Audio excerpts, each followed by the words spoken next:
Hello and welcome to the skating lesson. I'm Dave Lees. And I'm Jonathan Meyer, and I'm on my correct side of the screen this week.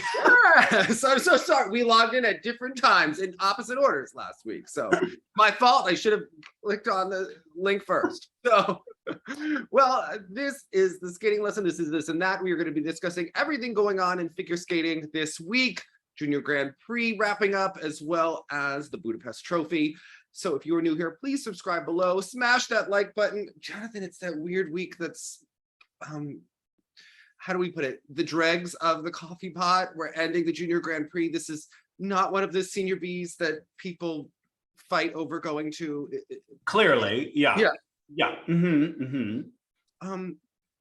When you watch these senior Bs and there's no audience, and the quality of skating is less than Olympic, do you ever start to calculate in your head, like, how are they putting this on? How is it? Yeah, lucrative for the presenter? I don't know. Yeah, money laundering. Is that what's going on? Exactly. We'll send these skaters and we'll channel it that way. I mean, it was some of them, like Finlandia, felt so much more official. You know, and something about this just seemed a little less than. Sometimes you would just be looking at like bootleg clips. Sometimes even the live feed was a little like iffy. Sometimes they had the box up in the corner. Sometimes they did not. Yeah, it felt a little unusual, this one. I also start to get annoyed when we've seen like skaters on the Junior Grand Prix, then you start to see them at senior Bs. It's like, we've seen you, okay? Yeah. Like Nikolai Memela, for instance, we realized, had guaranteed a spot to the Junior Grand Prix final, but yet was competing here. And it was like, wait, what's going on? Yeah. I don't know if he was that interesting to see him both places. So, it's just some of these programs are really heinous this year. Not his particular, but no. Yeah, but like even to already feel that sort of like repetitive nature of some of the programs already, and yet it feels like the season hasn't begun, and yet for the Junior Grand Prix, before the Senior Grand Prix begins, to have already almost wrapped up. And now they take this like weird hibernation. I mean, I was even going to ask you, for those that competed at the first Junior Grand Prix, and now a lot of them elected to not skate again until now this weekend, which was the last Junior Grand Prix. Even that has to seem like a lifetime ago. I would think that initial Junior Grand Prix even happened. That has to be a choice energy management wise, as opposed to, for instance, some of the Korean skaters who we know this was their third competition in 3 weeks. So think about what you were doing at the beginning of the Junior Grand Prix. I mean, life was different. It was too long ago. Yeah. And now for them to wait until December to then re-emerge, yeah, it's an unusual timetable for them. Well, I mean, it involves usually coming down with your run-throughs, starting back up, especially as you get older and older. I mean, peaking is so complicated and important, but yeah, it's strange. Yeah. But we have seen in the last couple of weeks some injury announcements. Yuma Kageyama is out of the Grand Prix series, and he announced it all at once, which I have to say means that the injury is serious, but it's also hopefully encouraging that he is trying to take that time to rest and heal, you would hope, right? And because now is not the time, I would think, to push through. And I felt the same about Walkabout. I mean, we saw these initial starts and maybe they didn't go the way they wanted. And now is the time. You have the time, in my opinion, although every Grand Prix season is important, but perhaps this one, not as much as others. I would rather see him big picture oriented and take the time now. Yeah. Hopefully we'll see him at Japanese Nationals. Otherwise, we won't see him until next year. I mean, if he's not healthy in December, I don't know that they would. Maybe they would send him to Four Continents as a third. But there are so many strong guys in Japan that it's harder and harder. So, in the juniors as well. Yeah. It's a very unforgiving field there specifically. And we did see over the summer he was doing a quad lutz. He looked great. So I don't know when he got it. It seems like I don't know. I hope he is. I miss his skating, so I hope that we will see him. And I think when the stakes are this high and you are creating basically the momentum leading into this next whole quadrennial, I think it's important to just, there's a different spotlight on him this season. There was last season as well, of course, but I think you stand to lose more by doing it, then you stand to lose in momentum by not. So Yeah. I think it's a very wise move. For the sport, it's definitely bad to be losing yet another top star. Obviously, Nathan, Yuzu, Vincent, Yuma. I mean, the Russians is another star that is not participating either due to retirements or injury or banning. So you have to look at the Grand Prix. Obviously, a huge opportunity. Again, for Ilya Malinin, this is something that's going to be beneficial for him because he will be placing higher at competitions. And you know that when you get those medals, your second score starts to rise. So for someone who is not as strong in the artistic part of skating, it is definitely a benefit if he Yeah, of course. But even Shoma, because, you know, Shoma looking so great this season, but yet Yuma was going to be a very viable, you know, so I was going to say foe, but that sounds so incorrect. Rival or, you know, competitor for him this season. Yeah. Same point. Think about that rise for someone like Ilya. If he can pull out, you know, let's say that he was going to get second in a competition, gets first. Now, boom, he has that cachet as he moves forward, gets to go to the Grand Prix final, and this is how the sport works. How it begins. Yeah, you can kind of see that climb. Well, let's start by previewing Skate America before we go into the skating this week. I think it's, I think everyone is ready for the Grand Prix series to get going. We mentioned Ilya Malinin highlighting the field in the men's event. For the US, Liam Kopekis and Eric Schoberg are competing. Donovan Carrillo, Junhwa Cha, Koshiro Shimada, Senya Miyake, Cal Mura, Daniel Grossel, Mikhail Selevko, Roman Sadovsky, and Wesley Chu. Well, aside from Ilya Malinin, who are you looking at for the men's event for Skate America? Say, which of the Japanese men are there? Cal Mura. Okay. Senya Miyake, Koshiro Shimada, and then Junhwa Cha for Korea. Junhwa Cha is, I think, going to definitely be in the mix. I think, I hope we saw like a big improvement in the energy and speed of him last weekend. I would like to hope he's still riding that momentum and can make a real splash at Skate America this year. Yeah. Yeah. I definitely think it's his time to medal, hopefully make the final. Cal Mura, we just saw at the Japan Open, look very strong. So I think he's got a good shot. And then Daniel Grossel is really the dark horse. Right. Yeah. In the women's event, it is Amber Glenn, Isabel Levito, Gracie Gold, Katerina Kurakova from Poland, Yoon Asun, Park Yeonjung, and Hyein Lee for Korea, Kaori Sakamoto, Rina Matsuki, Nicole Schott, Aliska Brezhnova, and Mara Lena from Cyprus is competing. So what do you think for the ladies event? I think it's calories for the taking, no question.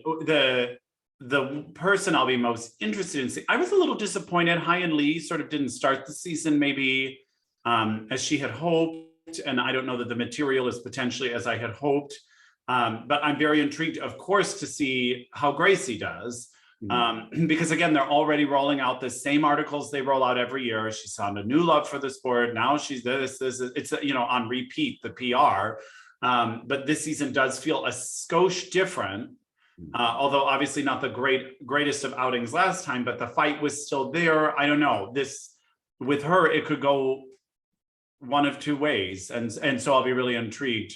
Yeah, I think it's a slow build, I would think, for her at this point, especially after the last competition. I don't know what to expect from Amber Glenn. Again, another one that every season, every opportunity, it just seems like it isn't organized in time to put it together. And it's so interesting because whenever we talk about these skaters at the beginning of the season, everyone's like, you're so harsh, it's early on in the season, but it is the same people year after year after year who don't seem to be ready. Yeah, and organized is the right word. It just seemed there's something chaotic seeming to the start. And we know that that start of the season sets the tone many a time. And yeah, so it's been a clumsy start for a lot of the skaters that will be there, but we'll see if they're able to sort of right the ship, I think. You also have to wonder when people start too soon and then they start the season on a bad note and then you're building from that. Did you compete too early? Was that a mistake? Again and again, I think the strategy is really important there. I think that the Japanese ladies for 1 and 2, but whatever happens with Isabeau and obviously Hai and Lee to get in there. The ladies field, I think for the top 6 is interesting. The bottom half probably not as much. Because so far when we have seen Isabeau and the judges seem to go with her on the PCS, she has not been in stronger fields like with these Japanese ladies. So now that she's really up against some real contenders, I will be interested how the scores fall in relation. Yeah. I mean, for pairs, it's really Deanna and Max against Alexa and Brandon, along with a lot of other pairs we've never heard of before. And that's a polite way of putting it. Yeah. The pair event has just been really decimated this season by retirement. If you think about the Olympics, we haven't seen any of the Chinese pairs yet, and the Russians, and that was the field. Yeah. So that discipline is really I mean, I think Alexa will take it no problem, but it will also be very exciting to see Deanna and Max potentially win their first medal on the Grand Prix. And I think they probably got a big boost. Lombardia, is that where they were? They were at Nebelhorn. Nebelhorn, excuse me. Hopefully that success there, I'm sure they're feeling very positive and motivated, hopefully right now. So I think they could be riding a nice wave of momentum into Skate America. Yeah. For ice dance, we will see Caroline and Shane, Kana and Daisuke, Chalk and Bates, Wyack and Baker, and McNamara and Spiridonov are really the top dance teams. So I'm most intrigued, of course, to see basically the big reveal of the Chalk and Bates material this year. That will sort of be the story, I think. That is not what I thought you were going to say. Oh, well, and also Daisuke, of course. I know, that of course, I don't know how competitive they will be in there, but if they can hold it together, I'm always intrigued by the things Marina has given them. So I would imagine this season would be no different. And politically, I want to see what Marina can pull off for them. After they didn't get to go to the Olympics last year, I would think that Marina is rearing to go. Yeah. And I am very curious to see. I mean, we saw his rhythm dance, which was great, which is the Gloria Estefan program. Right. So I'm excited to see them. I think that they will have a little bit more fight and energy to them. Obviously, the Chalk and Bates big reveal, and there's pressure on them to look amazing. This is the year to win the world title. It is now or never. So I am really intrigued to see them, because we didn't see them all during the Senior Bs. It's a lot of debuts in that field. I mean, we've seen Wyack and Baker, whose material I liked, but it seemed raw. But yeah, I'm excited because it feels like we have seen sort of the previews of everyone else. Yeah. So this will be very, very interesting in that way. And then we also have the alternative reality Grand Prix that is going on in Russia that starts next week. Just, coincides the same dates as the Grand Prix, and we will get to see Valieva. What are the odds, Dave? That's uncanny. Yeah. And we saw her do a quad toe in training. So although Dr. Shevetsky has been keeping a lower profile, he's still the national team doctor. So I am very curious to see how this goes in the continuing saga of Russia. But I was wondering, how long do you think that their skaters will stay motivated for? Especially the top skaters, because most of their dance teams, we haven't seen any of their top dance teams yet. Right. What do you expect? Well, I'm curious how enticing it makes it for them just nationally. Does all of that publicity? They are filling the stands, even for domestic events. So I wonder if the excitement around it is still there, despite the fact that it is only domestic. I would imagine they're still feeling very motivated, because I would imagine the teams around them are not being any less intense. I would think that the beginning of the season with test skates is exciting and nationals are exciting, but how motivated are they going to be in a post-Olympic year when you divide up the top skaters into 5 or 6 competitions, right? Yeah.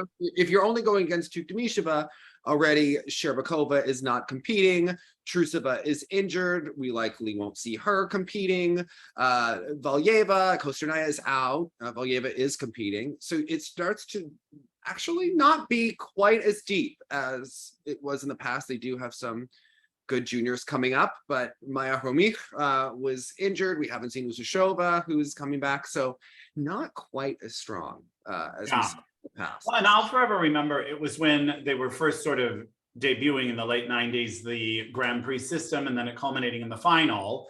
And I remember Frank saying, like, why do we care about this? If this doesn't, you know, when it first came on, he was like, why would we make this a priority for my skaters? Because this doesn't seem the place to put all the effort. And I wonder if at some point, I think they will last through this season, no problem with the motivation. I think it would be if they're starting the next season and this is the same case again, I think then it's like, well, what are these what end are these a means to? Yeah. I think for this year, they'll be okay. But if it's another year, I think you'll start to see that the older generation of skaters die out, right? And they're already previewing that they're going to do a show competition, which is why Yagudin and Plushenko were fighting. You see that they're going to do all different sorts of competitions to just keep people going. But yeah, after this year, I don't know how many of those skaters we'll see really continue on, because at a certain point, it will become apparent whether or not Russia returns to the Olympics. And I think when the pandemic hit, I think people that are on the cusp of making that decision, it makes it easier to make it towards a retirement one. Yeah. You have to think, how long can you deal with your country being out? And what are they telling them about how long they're going to be out for? And where is the motivation? Yeah. You can't fake it after a while. But I mean, we know they are so results driven. Does just merely being, not merely, but does being the best in your own country and that domestic fight motivate you the same way? I mean, again, as for the ladies, much of them, even on the international circuit, it did feel like just a domestic competition anyway towards the top. So I don't know. But again, I think it would be next season that shows it. Yeah, I think if it doesn't mean anything, then you start to see them fall off, right? I think that I think there'll be a big push for the start of the season. I think they'll try to push for Russian nationals, but they're already advertising all of the Christmas ice shows and New Year's ice shows that are going on. So you start to wonder where the emphasis really is. Trusova is going to be with Plushenko. This one's with Averbuk. This one's performing here. I mean, it's But even in their shows, I feel like they might feel that they just matter more than, for instance, the shows we're accustomed to here, as opposed to like a Nutcracker on Ice with Nicole Bobek and Todd Eldridge. I think these are really high profile. I wonder about the compensation. I wonder about the publicity, if that in and of itself keeps them going. Have you ever seen them? I mean, listen, these are not, they might be high profile, but they're of the same quality of the Nutcracker on Ice that we saw in the mid 90s. It's a bit spotlighty, a bit feeling thrown together. But if their own brand continues to grow domestically there, and it gives them funds and gives them purpose, I don't know. But I personally would not be motivated to do a Nutcracker on Ice for the right money, but I don't know that money is available to them at the moment. Yeah, I just think it would be hard. Yeah.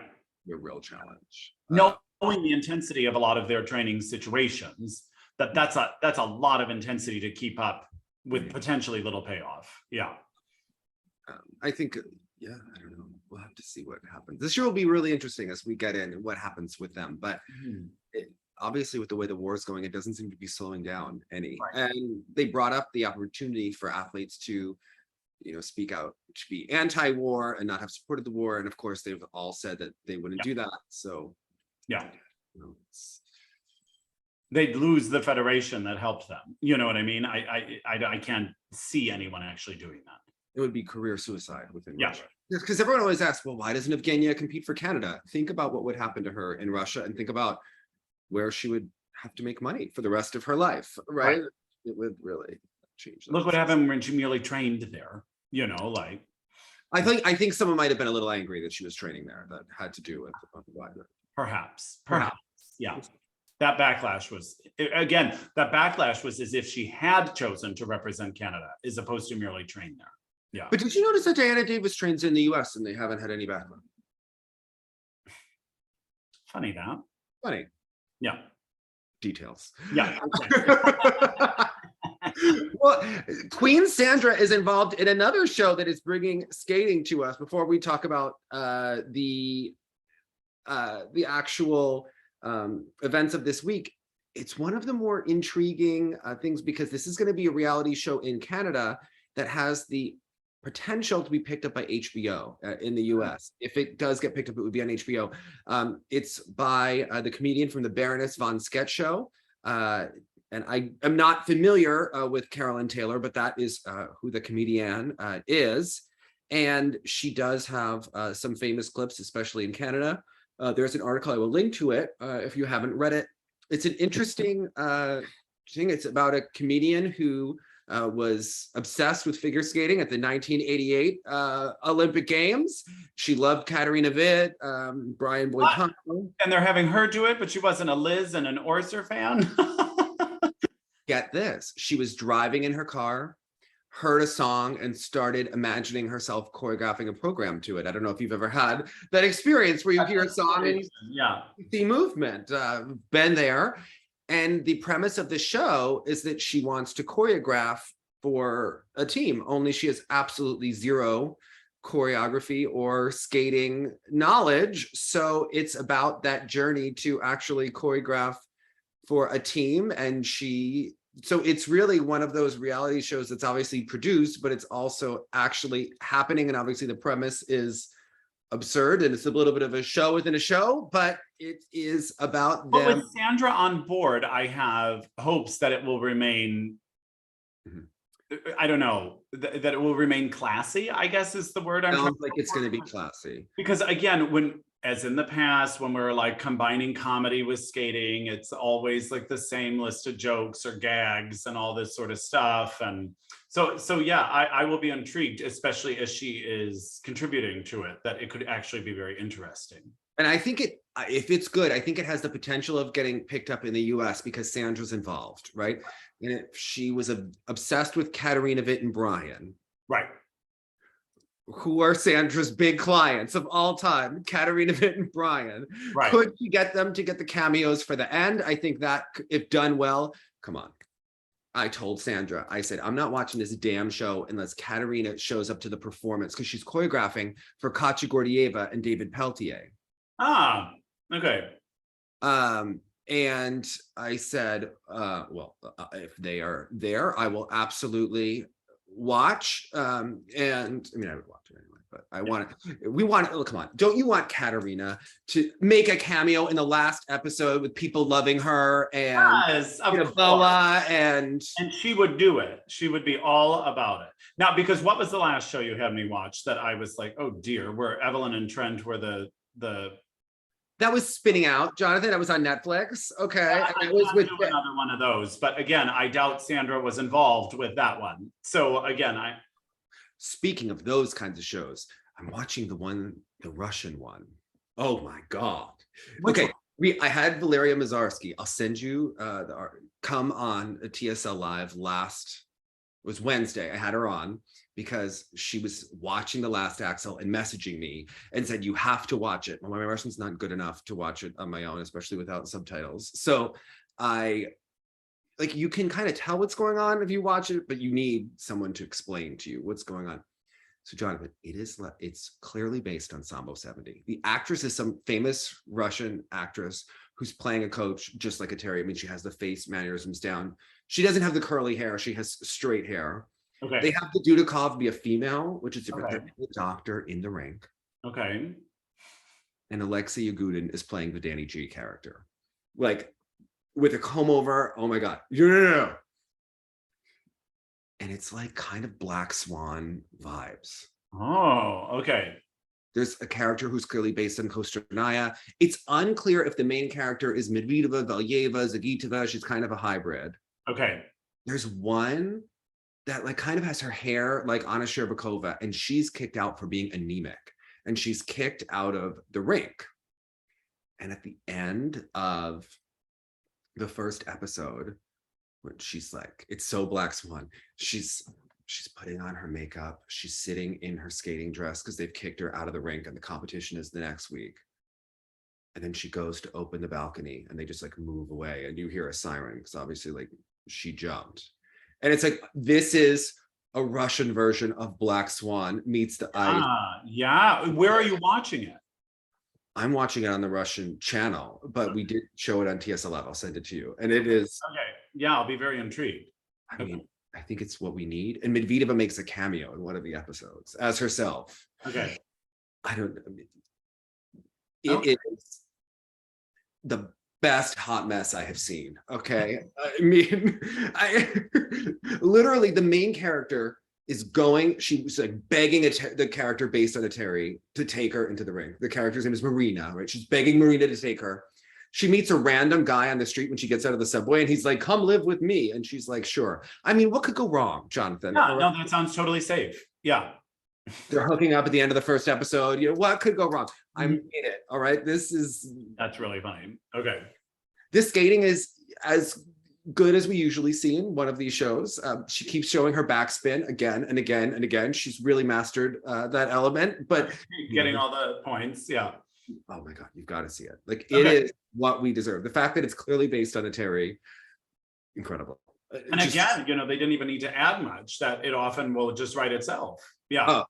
She's just like sitting by the actual footage after the women's event at the Olympics. You don't even have to script it. You just show it. Yeah. I'm here for it. Okay. Yeah. I just Okay. Yeah. And just like spinning out, the skaters are doing a lot of shots. Okay. It's good. Right. Okay. Oh, and I think Eteri told the girl that she was technically good but had bad choreography. Now, who is Eteri to tell anyone that they have bad choreography? Yeah, no kidding. And then replace it with worse choreography. Yeah, okay. Yeah, but into the Alexei Agudin played character. Yeah, okay. He's the one that's going to give her great choreography. Yeah, yes. Wait till you hear the story behind this program. Yeah. All right. Well, what do you think about the actual skating this week? This was well, the event for me was definitely the Junior Grand Prix. Yes. So let's start with Budapest. We'll start with Budapest and then work our way up. You know, a nice short program here for Maxim Naumov, who really, I enjoy his skating. I enjoy watching him. It was sad that the free didn't go the way he wanted. Looked pretty devastated, of course, in the kiss and cry. What's your take on costume malfunctions? Remember, I had called Renee Roca when Papadakis's dress broke open. And as a professional skater, she had like no mercy for it. She was like, that is your job. That is my thing here is it took until after the second jump for him to realize that his boot, the pant leg had come undone by the boot, which is obviously dangerous because you could skate over it and get seriously injured. It didn't. I was surprised that the ref didn't see it because it was clear as day when you were watching on the feed. But I do agree with you that he is a big talent. It seems like with injuries and stuff, it just hasn't come together. A year ago, we saw him in Boston look good at an event, and then we didn't see him for the rest of the year. I just want, you speak about getting organized. He is someone who has potential to go to Worlds if they get him. Agreed. Right. And the quad sow in the short program was a stunner. Like it was just really, really lovely. He has nice knee bend. The spins are good, nice open chest. You know, he does that thing also we were talking about with a few skaters that do this Junwa Cha a little bit also. He does have that in the short in particular, it was clear that delayed like hesitation before the triple axel, and then even that sort of like delayed beginning of the rotation in it. But just it moves beautifully. Yeah. Just a really lovely skater to watch. And I thought, oh, if he gets organized, I think he's more in the mix than I realized. Yeah, we forget that he exists often because he's injured and out of it and not consistently present at nationals, but he's definitely someone with a lot of talent. So yeah. Hopefully they can get him better music and this Wood Kid music. It is such a groan to me. Yeah. Papa and Cizeron have used it. Nathan Chen used The Land of All, but these overused pieces. Especially for a skater like that, who I'm like, you know how to make pretty pictures on the ice. You know what I mean? You could stretch yourself a little bit, and I think stand out a little bit more in doing so. It is crazy to me that, okay, when lyrics were not allowed. It was the same classical pieces being used again and again. And it almost made sense, even though it was a groan, because these had big crescendos and these were easy and yada, yada. Time slot. It's a tricky thing, that time slot. Yeah. But now you can use anything. Literally anything.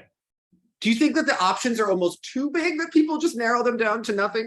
Yeah. I think it's just like such a narrow scope. You know what I mean? There just seem to be these go-tos. And what I wish people would do is like, okay, if you do like this piece, or you do like this tango, or you do like this classical warhorse, chances are you will like something that's similar to it. And there are so many things similar to it that could just give you the same effect, but in a different vehicle. So I don't know if it's just the choreographers just phoning it in a little bit. Because I would say yes. I think that they're busy and have a lot to do. The skaters, a lot of the skaters probably aren't necessarily aware it's such a warhorse. You know what I mean? Sometimes the skaters themselves are not the fans that we are and know the history of who's all done that piece, but the choreographers should. Mm-hmm. So, you know, you could give this like crazy new piece seemingly to the skater and they'll be very excited by it. But of course, we following the sport, we're like, oh, this thing again. Mm-hmm. Yeah, I think it falls to the choreographers. Well, how about Philip Mills used to always brag about how many programs to sing he had choreographed. And I thought, is that a bragging right? Is that on you? Like, isn't that on you? And at a certain point, you just go, no, stop it. Yeah, and again, that whole world of big band music, you could do 100 pieces that give you that same feeling that are not tired to the skating community, but I guess not. Yeah, I agree. I mean, look, at the lower levels, what are you going to do? Are you going to spend your effort with the random Joe Schmo skater who's going to compete intermediate and probably quit in a year? I mean, I don't know. Everyone has to make a living. I understand. Certainly at this level, and when you're trying to make a move, like again, Maxime could be making a move this season, and something a little bit more fresh and creative would catch eyes even more so. But I was just yelling at someone. I was like, "You are a musician, and you let your coaches pick your music. Like, why are you not?" Yeah, 100%. 100%. I mean, and I know how you feel about Bruno Mars. So then we had Matteo doing Bruno Mars. I will admit that I'm the most annoying person to pick music, Jonathan. I'm the most annoying. All right. Every year it's the same thing. Okay. I have an idea. Either someone says no or whatnot. This year is a little different because I was in like a darker mood, and for a while, everything that I wanted was like really dark. But like, honestly, that's where I was. Yeah, and that can be any sort of art form. It can be cathartic then to sort of like get that out that way. But then now that I'm not there, I'm like, I don't want to do that. I don't want to be in that space. That's what I say about all those emo programs is like, I'm sure you were in a moody mood when they were picked, but now you have set the tone for the entire season in that sort of vein. Do you want to be angsty the entire season? Do you want, in the same way, it must be frustrating when you have a lighthearted fun program that when like it's all hitting the fan and you are in a dark space, to come in and get all like Charlie Chaplin-y, you know, must be equally difficult. Sometimes you can get to learn a piece too. What I'm getting to this year, it wasn't my first choice. So Sandra had suggested it. I sent it to Igor and I was like, maybe. And he was like, no, we're doing it. And I was like, really? He's like, no, we're doing it.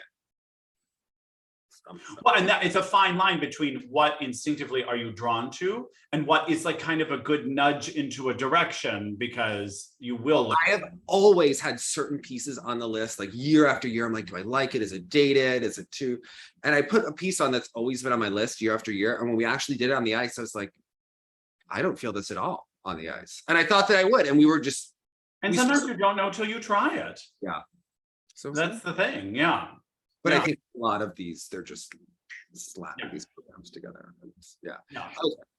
Bruno Mars. I hate him on the radio. I used to look. When I first heard Bruno Mars, it's like, mwah, 10 years ago, 12 years ago, I liked Bruno Mars for a hot minute. Uptown Funk? Go ahead on. Yeah. Not Uptown Funk. I was not an Uptown Funk person. My nephew loved Uptown Funk.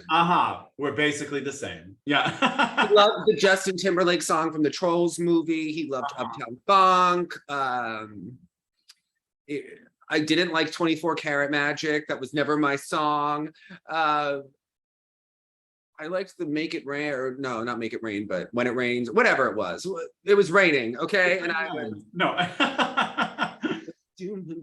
Yeah, whatever that, but no, I can't stand it. Okay, to me, it is the most basic music, and this particular Bruno Mars song that Matteo Rizzo skated to is particularly heinous. Although I have to say his skating looked great. I just wished he were doing it to a different piece of music, because I really was appreciating that he has improved and shown up more organized than we have seen in the past. Yeah, it's like I haven't seen a quad toe like that from him in a while, and the loop is very close, you know, just the sound, you can see where it will go. Yeah, exactly. So he seems to be, it's one that on the outside, he's not someone I can say I track so closely, but on the outside, I have often gotten confused by his trajectory.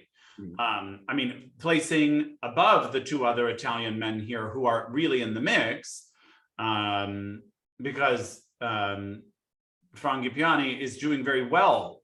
You know, this season he's placing well and things like that. So it sort of kind of brought him back into the front, I think.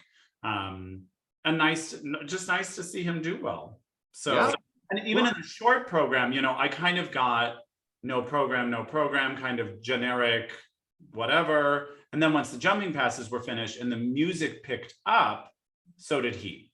So in this moment, in this day, he wanted something a little peppier to sell. And then once he got to the peppy part of the program, it really started working for me. Yeah, no, I agree.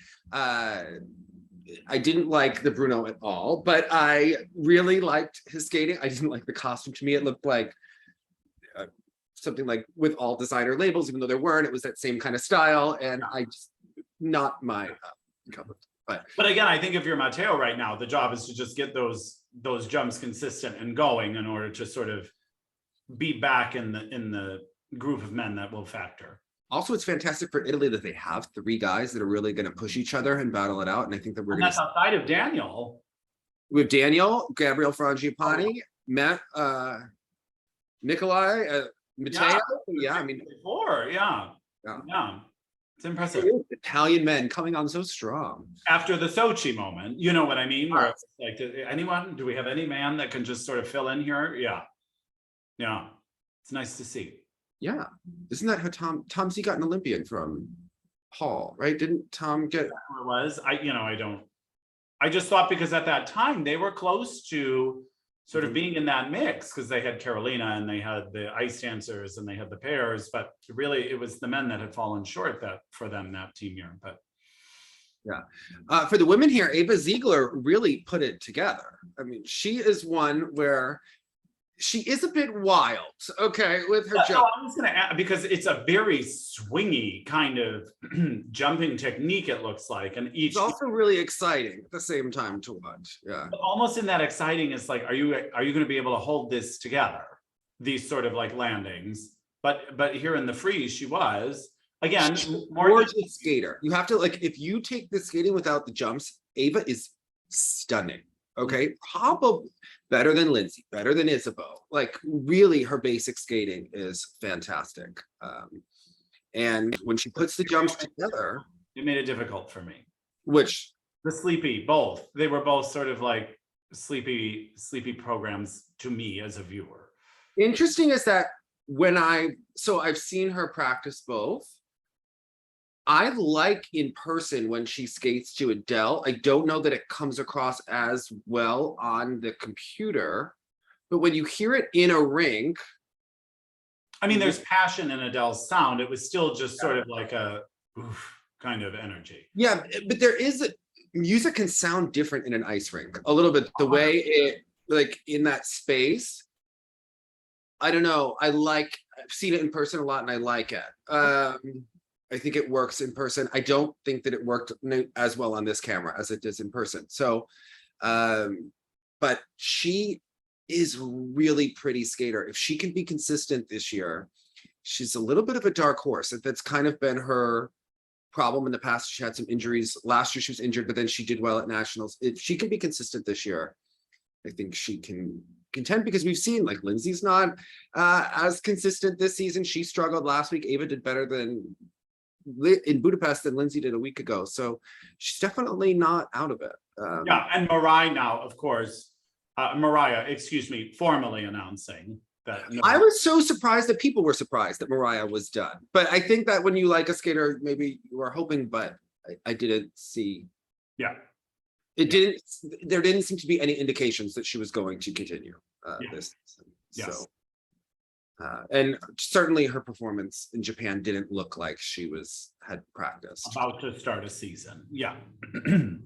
But I mean, still lovely. I mean, if she wanted to compete, I think she could and do well. But yeah, it didn't look like she was not up to her usual standard, is the way I would say. Yeah. Yeah. Well, and Fräulein Paganini here, I mean, I was interested again with ever since she placed that like third at the short and that one Europeans, you were like, now without the Russians, you know, the European ladies event is kind of up for grabs. We have Lena, obviously. But outside of that, it's sort of a free-for-all.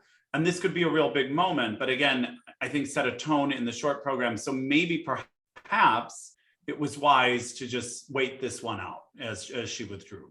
I don't know what has been going on. She didn't skate very well last week. I don't know if she's injured, what happened. It did look like she got lost in the air in the double axel. I don't know if that was a problem with her left leg or something, but it was strange. I also do think that there are certain skaters that it doesn't surprise me that the door is open, but they're coming off of an Olympics, maybe they're tired.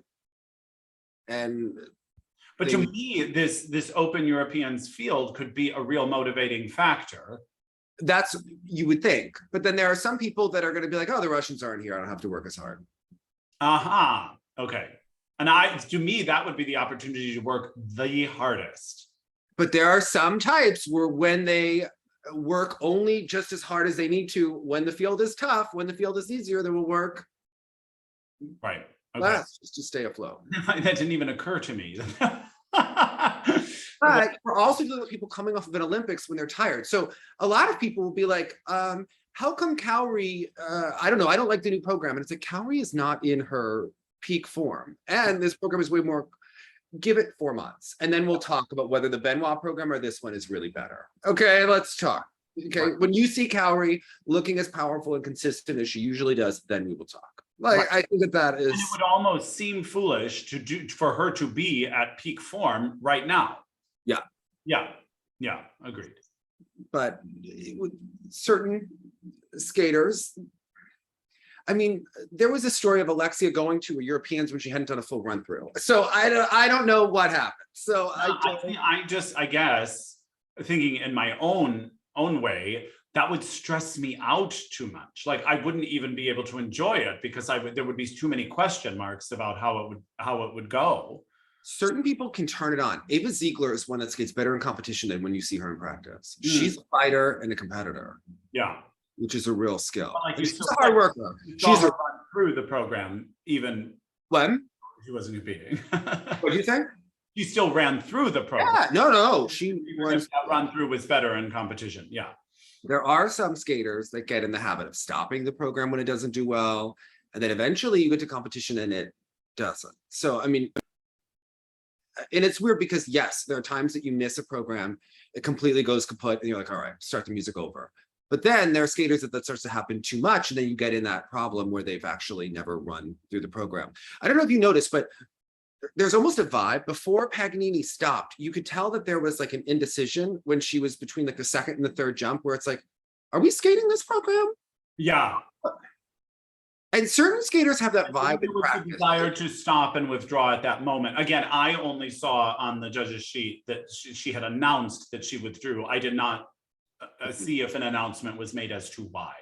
Yeah, there are some skaters that you will skate with where they get used to replaying the music 100 times to do the program, but they never do it the whole way through. And you're like, okay, is this the time that you move out of the way because they have the right of way because they're doing it for real, or is this the 17th time that we are half-assing it? Because right, and you don't need this space here because you're not even doing this part. Yeah.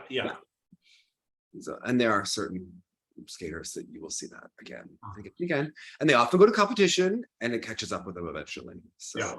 I mean, it was just fascinating for me, the Budapest Trophy, and then compared to the ladies skating at the Junior Grand Prix, which I thought was outstanding and very interesting. I just was curious what you thought about Gabby Izzo. So she's been injured this summer. It wasn't clear if she was going to continue. She has had injuries. She's had a shoulder problem. I think it's like she's had 2 surgeries. It's bothering her again. It seemed like she wasn't jumping for a while. Then she was here. She can go through to nationals. She has a. What do you think at this point? You know, I can't say that Gabriela Izzo is a type of skater. Okay. And I found that this didn't change my mind on that fact, is sort of how I'll say it. I don't know if it's something in the shoulders or something like that. There's just something, I am not at ease when watching the skating. And it just puts up a wall between me and the program. And I don't understand this particular skater is how. When she is on, she can will herself to do things that you cannot believe. That she, remember last year, she was doing the triple with the loop on the end, and it was mind blowing. But I wonder if last year was the best we were going to see from Gabby, at least compared to this year. I think she was healthier last season. So yeah, of course. But I guess like sometimes when I see the overriding emotion or approach to the program is grit. Yes. Then it's a bit of a tougher watch for me. And I feel even at her finest, there's that element of like forcing it. And so for me, it's just a tough connect. I do find that the skaters who rely on grit, eventually, in a Nicole Bobek way, you see the bottom fall out. Yeah. Right? Yeah. When you see Nicole Bobek at the Olympics, or you see Nicole Bobek in the fall when she's not, like, you see those skaters really crash and burn sometimes. And I know that especially for television ratings or commentators or something, everyone loves this heroic moment where they grit it out with some moment or something like that. That's, to me, it's that effortlessness that is the most appealing. Yes. And yeah, the fight and determination, although admirable, I'm like, but why are we always fighting? Why are we always forcing? So. Well, I think so they used to say, I remember in Christine Brennan's book, she called Nicole Bobek Ms. January, because when you see Nicole Bobek at nationals or worlds, she's stunningly gorgeous. But when you see her in the fall or out of a competition, you're like, oh my God, that is gonna happen. Yeah. Watch Nicole Bobek at 95 nationals or worlds, and then watch her at 95 Skate America, and you'll be like, oh. Yeah. A difference. Yeah. And it wasn't any different in 97 or 90. That was the pattern. Yeah. When you see someone that really grits it out or focuses for a short period of time, but there are some that and it eventually falls. Yeah. It's a non-sustainable method, I would think. And again, the stress and the havoc it must cost to even the psyche and all of this sort of stuff to know you're going out there and you're winging it, or to know you're going to just have to eke it out and force it to happen. Then you can never think of what was Michelle's thing around the same time, thinking about the toothpaste out of the tube or whatever. There's no time for that if your sole function is what happens next. Or as Dick Button when she did the Evita program, and he was like, gosh, it looks like she's like making this all up and she's just slapping it together and like, what is this? Yeah.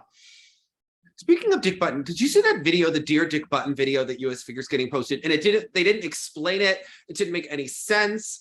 They said they were just like, shouting out to Dick Button, but it did very much, Dave, have the feeling of an in memoriam video, which is not out of the realm of possibility. Hamilton is crying. I thought, did they film this in advance? Because you know that.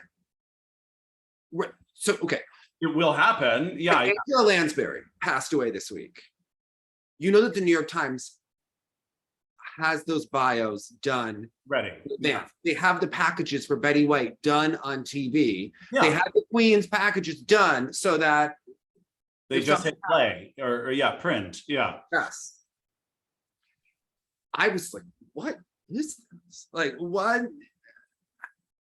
And those skaters needed a producer and a script and an editor, and it needed B-roll and narration. And it was so uncomfortable and awkward. I had no idea what, it seemed like some didn't know if they were wishing him happy birthday or if they were congratulating him or if he was had passed. You don't know. About to, or they were saying goodbye.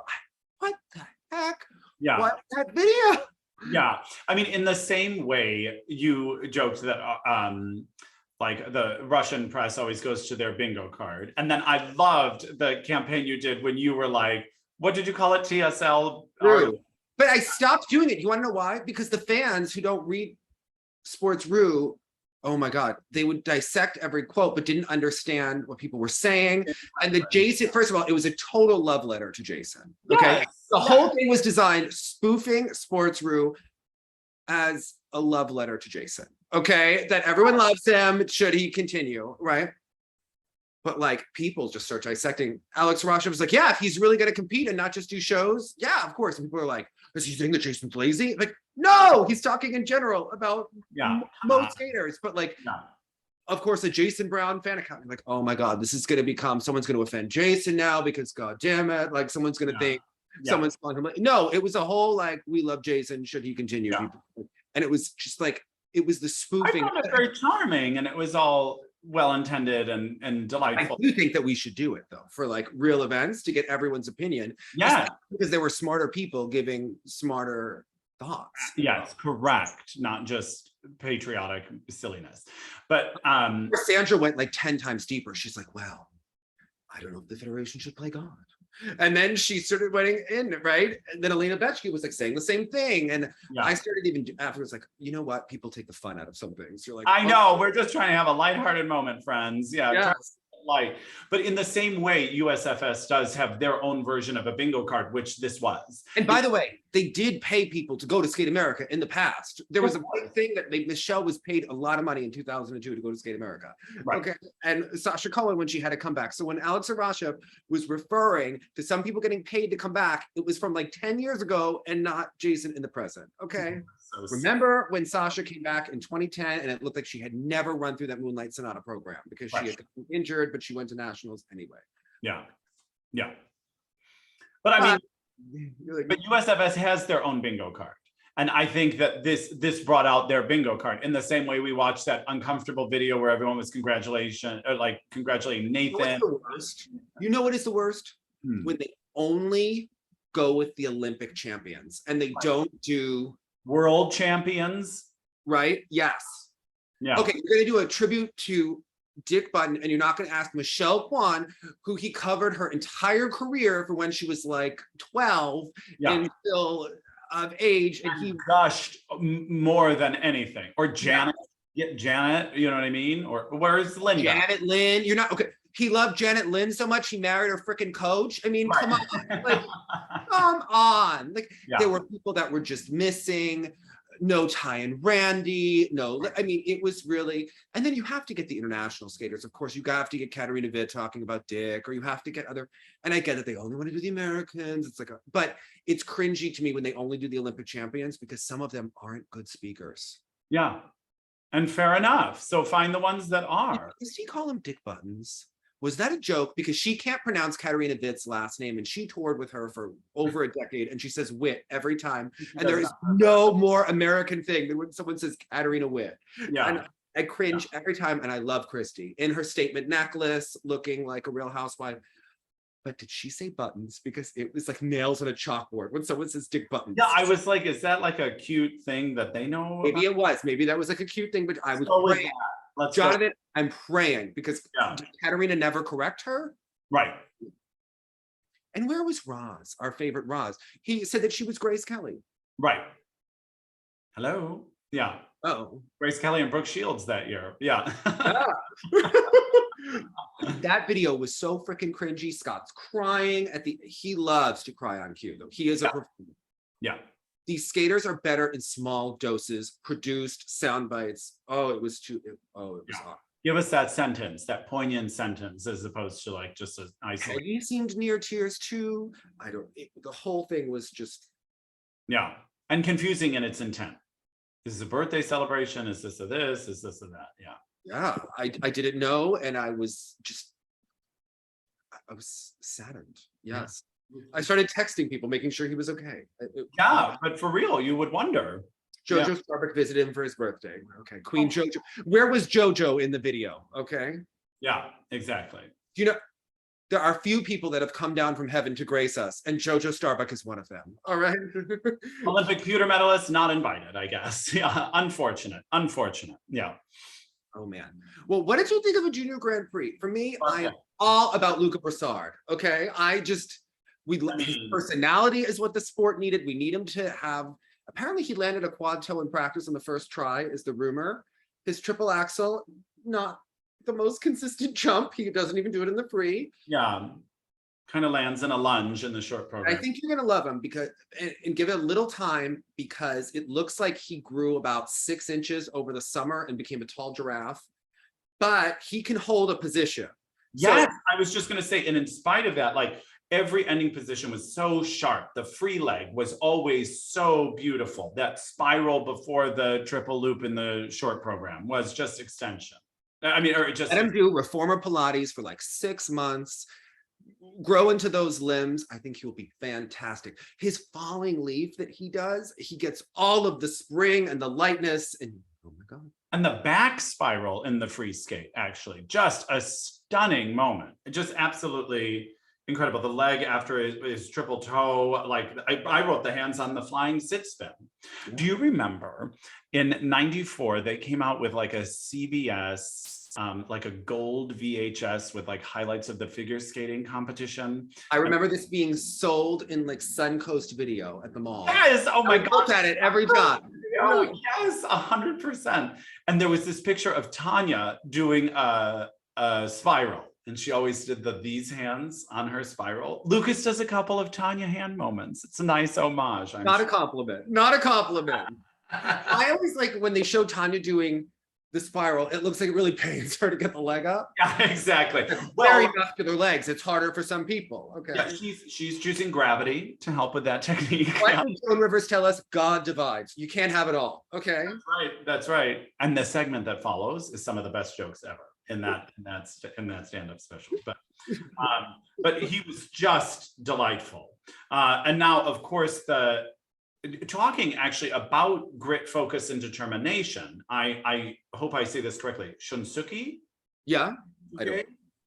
I didn't help. Feel free to help me out below. He has such command when he starts in that free skate, but it comes from this sort of like aggressive warrior, I will do this kind of energy. But yet I found it also kind of alluring to watch, this sort of like command, and that kind of focus seemed less gritty and more about centered power or something like that. It was very interesting to me, I thought. Fast spins. He did seem to do a lot of 2-foot entrances, you know, into some of the jumps, which I'm sure they'll look at. But oh, and I was going to ask you this. So from like a jumping technique standpoint, he's one of those that, like, you know, when someone lands and they're just like a little bit outside the circle with their hip or something like that, and they almost quickly on like the right put the foot down on the other side. Not like necessarily like the Shoma or Courtney Hicks like 3-turn out necessarily, but it's this kind of thing where, and he was experiencing this a lot, where he kept putting the foot down. It wasn't necessarily a 2-foot landing, but something becomes so out of line for them or something that almost everything had a step down shortly afterwards that seemed unintentional. Well, we will let people comment. Yeah. I mean, fixing Kilma Uno is what we have been wanting to for years. So yeah. What did you think of the top 2 women? I thought that obviously we have seen the silver medalist here from Korea at several competitions. She just competed a week ago. But she wasn't the silver medalist. She still won, didn't she? I think she was second in the free skate, but she had just no junior result. Hana Yoshida was second in the short, first in the free, first overall. Oh, I didn't realize that. First in the short, second in the free, second overall. Got it. Okay. To me, that is correct. Yes. Hana, that triple axel is just a stunner. And it's classy music, it's classy presentation, it has a lightness, it has a lyrical quality to it. The jumps were just lovely. Now, for instance, she had a little bit of that grit determination in the 3 jump combo at the end, but it was kind of exciting. But then, of course, and do you know how to say the first name of the Korean skater? No. I didn't catch them say it. Ms. Kim, because I don't want to butcher it. Ms. Kim like really ended strong in that free skate and sort of brought this like energy that I was all about that might have been missing for me in the earlier part of the program. And in the short program, I don't know what she's wearing on her legs. You know, we talk about over the boot tights and all this sort of stuff, but hers were black. And it threw the whole line, not in a, oh, I don't think that looks nice, but I was like, you are actually confusing me in what your legs are doing because it looks like something is wrong with your ankle or something like that. It was very odd, but she gets such height on those jumps. It's really, really lovely to see. But, and she was the one, of course, 3 competitions in 3 weeks. Yeah, but I think both of them have a lot of promise. So. Oh yeah, but Hana in particular, I respond to her skating very much. I thought it was beautiful and fast and just lovely. I want to see a little more motion, but they're all juniors. But you could see that they all have good technique for the building blocks for them. Yeah, and I thought Hana did show she connected with the passion of the moment, even if it wasn't the passion of the music necessarily. So I was here for it. I think it's going to be a very interesting. Even without the Russians, I think this is going to be more my type of interesting Junior Grand Prix final with the group of ladies that will be competing there. And the men, I think, will be interesting too. And Luca, I think Ted loves them in the interview. He gives them a great post-event interview on there. Yeah, I would too. I mean, but of course, some of the real standouts for me at this Junior Grand Prix were the Czech team. Okay.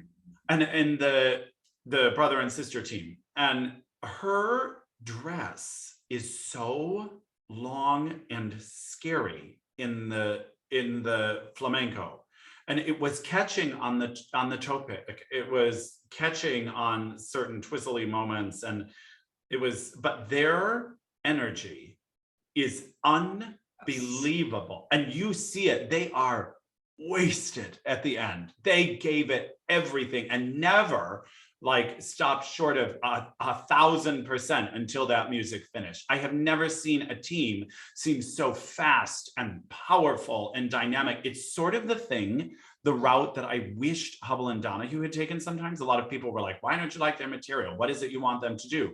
I guess kind of more stuff like this, because I see this team seems to know who they're dealing with, and they're packaging it just right. It's so, he has this open chest there. It's abandon, but it's like controlled abandon. The music doesn't end in the free dance, and that's a little bit upsetting to me, but that's all right. Their opening positions are strong and fully extended, and they seem so well paired. I mean, yes, they're siblings, but I mean, they both are these powerhouses. They're not siblings. Well, Mrazkova and Mrazek, you mean? I'm talking about Mrazkova and Mrazek. That's sort of like that Russian way where they just change the endings. Oh, yeah. Missed that. Okay. Well, again, because it's, you know, in the same way some are the Kov versus the Kova, you know, the kind of ending things. Got it.